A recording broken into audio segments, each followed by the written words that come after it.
Hello and welcome. I'm Raziel, and I'm going to do some Mantic pictures today. As I said, I'm not going to be showing off Games Workshop models anymore, even if I talk about Games Workshop, such as today's video.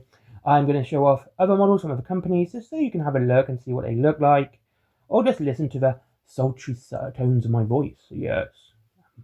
And anyway, so how are you all today? I hope you're all doing very, very well. I hope you're having a good time. I hope it's been good for you. It's dark, a bit dreary, but not too bad. It's actually quite mild, to be honest with you.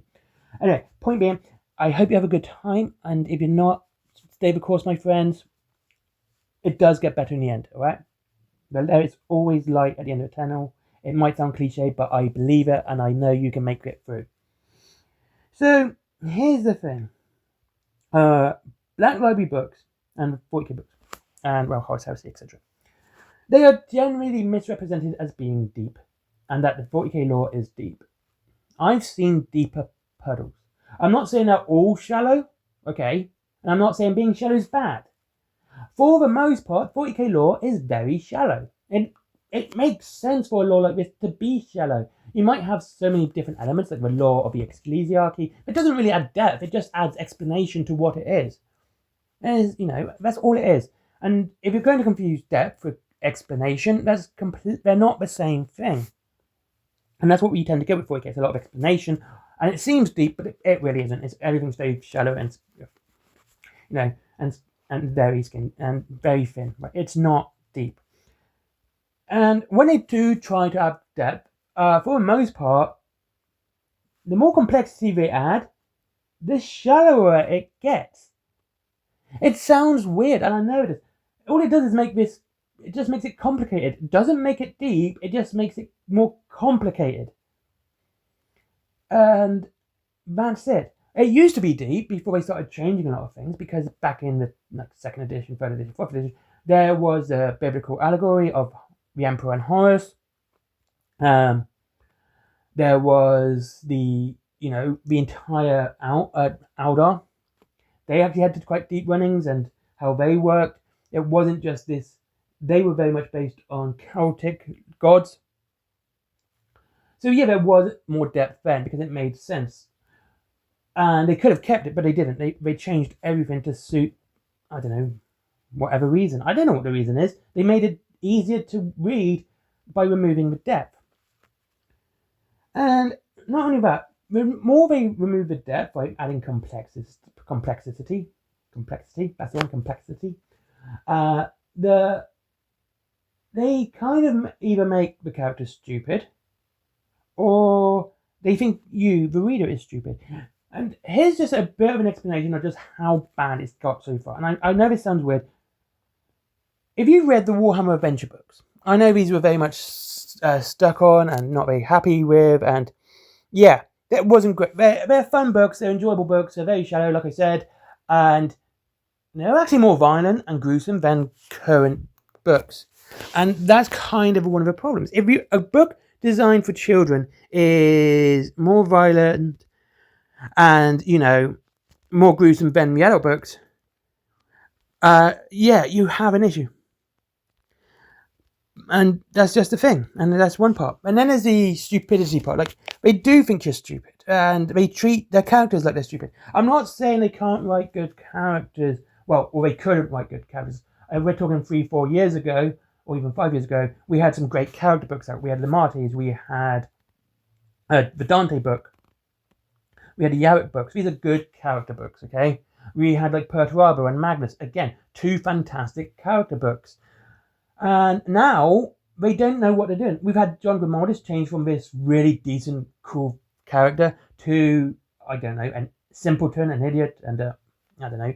Perturabo has made so many changes, from you read Olympus to this savage, vicious, nasty man, a complete autist, like he really is.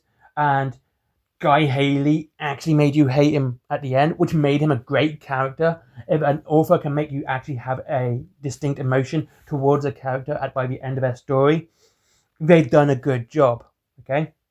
And, you had sympathy for Magnus by the end of it, because he didn't just want to get rid of the, he didn't want to be part of the Imperium, but he didn't want to be part of Zinch either. He was trying to find a way to escape it. And this is what makes good character stories. And they are, I will give you, these ones are quite deep. They have some real depth to them within the character. But on the whole, on the average, they don't. And they either treat you like an idiot or they treat their characters like an idiot. Now, the current big lore drop. Now, I have issues with books with big lore drops, alright? I have the issue because they tend not to be very good. And the only reason you read these books is because of this big lore drop. And that's it, okay? And it's like Betrayal of Dawn. It's a bad book. Is it Betrayal of Dawn? Well, you know which one it is. The one where he kills Alfarius, right? The book is boring, it's dumb, it's stupid, it's just not very well written, and the only reason you read it is to see a Primarch kill another Primarch. That's it. Anything by Nick Kine is awful as well.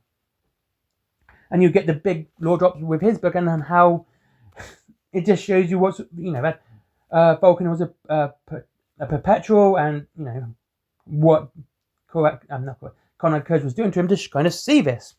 And how malicious it could be. That was the depth of that book, but it's not very well written, except for that one part, which is quite cool. That's it. But the one point I kind of really sort of shows just how bad it can be. I'm not going to say how bad it's gone, because different writers have different styles. You might not like their style, you might enjoy their style, it might appeal to you, you might not. And it is with the Era of Ruin. Now, this is in particular is about a conversation between a group, I believe it's Rebecca Gilliman, God, I don't want to read the book again, and a custodian. And basically the conversation goes, oh, right, why do you think the Emperor had bodyguards? He didn't trust you guys. Why weren't you his bodyguards? And Robert Gilliman was like, oh, I'm aghast at this. Why? This is such a revelation. When the simple answer is, he needs bodyguards, we're generals. There, look. I'm not a Primarch. I don't have this brain power of a Primarch. There you go, I answered. Needed bodyguard, we are generals. That's it. Those were the answers. He had bodyguards because he needed them, and he needed the Primarchs to be his generals and his leaders. That's it. Now, the thing is, the whole point that he made Custodes to imply that he needed them because he didn't trust the Primarchs, and that, you know, that was it's implying that the Custodes were there to protect him from the Primarchs, makes no sense. Because he had them during the Unification Wars. No Primarchs, but he had the Custodes. You could always think, well, he was planning ahead. Well, then why didn't he have them just before? Like, just before they were ready to hatch, be released, whatever. Right. But no, the entire Unification Wars, the Custodes were there with them, and they killed off the Thunder Warriors, and that's it. So no, he didn't need the Custodes to protect him from the Primarchs. He needed them because they are bodyguards. And just to sort of add this point about, you know, implying that they were there to protect him from the Primarchs, it was a Primarch that saved his life on Ulanor. Horus saved the Emperor's life on Ulanor. Not a Custodes, that's, you know, doing their job. And we can also add that they also failed at getting people into the... Like, so many people got into the Golden Throne that the Custodes are just useless. And of course, they literally just stayed and cried for 10,000 years. A few might have left the palace, but no one left Terra. But don't forget, during the War of the Beast, Harlequins got in the palace and slaughtered a load of Custodes. So all this kind of shows is that they're not really good at their job. So to imply that they were there to protect them from Primarchs, but couldn't protect him from Orcs, allowed Eldar Harlequins to get in, even getting killed by their own weapons, which are meant to be gene-locked, by the way. Yeah, no. And then to not understand the Emperor creates things for a reason. Like, the reason he created the Astartes is not the same reason he created Custodes, is not the same reason he created Primarchs. Each one is created for a reason. And again, this makes sense. Custodes are bodyguards. Primarchs are generals, leaders. You know, people who are to rule parts of the space. I've never felt the implication that they were there and to be killed off at the end. No, they're there to secure the, you know, space, their sectors. And that's what they're there for. Nothing else. Each one would have a sector of space, and that sector would answer to the Primarch. That Primarch would answer to the Emperor with their legions. But if they needed a Primarch to do a certain job in a different sector, that's when it would be moved around. It was independence and teamwork at the same time. They were independent from each other, but still relied on each other for specific needs. So there you go. And this is what I mean. Like, okay, 40k isn't deep. I've said that. And being shallow isn't bad. I will never say just because something shallow is bad, okay? They can be a lot of fun. And when something is shallow, it's generally for that reason. It's to be enjoyed. It's to have fun. And that's it. Just a fun thing which you can switch your brain off and enjoy. That's kind of cool. And I have no problem with it. You can have things that are deep as well and enjoy them. Again. But shallow things tend to be there just for enjoyment and nothing else. And the way Games Workshop adds more complexity, calling it depth, just makes it worse for everyone else. They don't really add anything. They may add mysteries, but they never answer them. No, I have no issues with that. I don't want to know who the two missing Primarchs are. Richard, and Eddie Hitler. That's a bottom character, YouTube. Played by Adrian Edmondson. Jeez. Yeah, I can totally see those two actually being the last Primarchs. It makes so much sense. It's not funny. It really does. Except for their size. They're very short. Anyway, point being, it doesn't always need to be deep. And if you're going to do it deep, do it wow. Don't make it stupid. Don't try and add this that the custodians were added to protect the Emperor from the Primarchs when it doesn't make sense. Especially when you show that they have failed at that job on many occasions. The Gene Stealers are on Terra. Seriously, how badly can you fail to have Gene Stealers on Terra? Jeez. You have 1,000 Psychers being sacrificed every day, and you don't think they would have picked up the Gene Stealer signal early on? Point being. So yeah. Either, like I said, either they're written by idiots, or they write the characters are idiots, or they treat you like an idiot. It's got to be one of those three theses, hypothesis.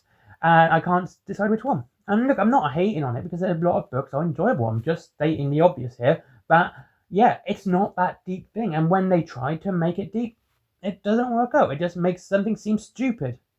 Anyway, thank you very much for watching. I hope you all enjoyed the video today. I hope you enjoyed looking at the Mantic models today, because I did Mantic today. I thought that was kind of cool. As I said, I'm not showing off Games Workshop models anymore, even if I talk about Games Workshop. I won't even show off their art for the same reason. So yeah. Anyway, I hope you enjoyed it. I hope you have a good day. If you wish to support the channel, go to Wayland Games down below with up to 20% off and free delivery after £20. I do shop there. I'll be buying some things on there in the next week. I've got to get some more stuff for Wild West Exodus, getting ready for the next edition. Yo! There is, of course, for comics, DVDs, mangas, plushies, all the cool stuff. There is Forbidden Planet. God, that sounds dirty. There is also my merchandise as well, and Audible. Like I said, if you want to personally support the channel, go there. I'd rather you go there, buy yourself something, support the channel that way, than giving me money. There's also Skyforge. He's a good friend of mine. I want to get him, get him more, I don't know, a bigger spotlight on his business. He's a good guy, he's a good dude, good friend of mine. So there's Skyforge, and finally Patreon, which I have no idea what I want to do with. Goodbye.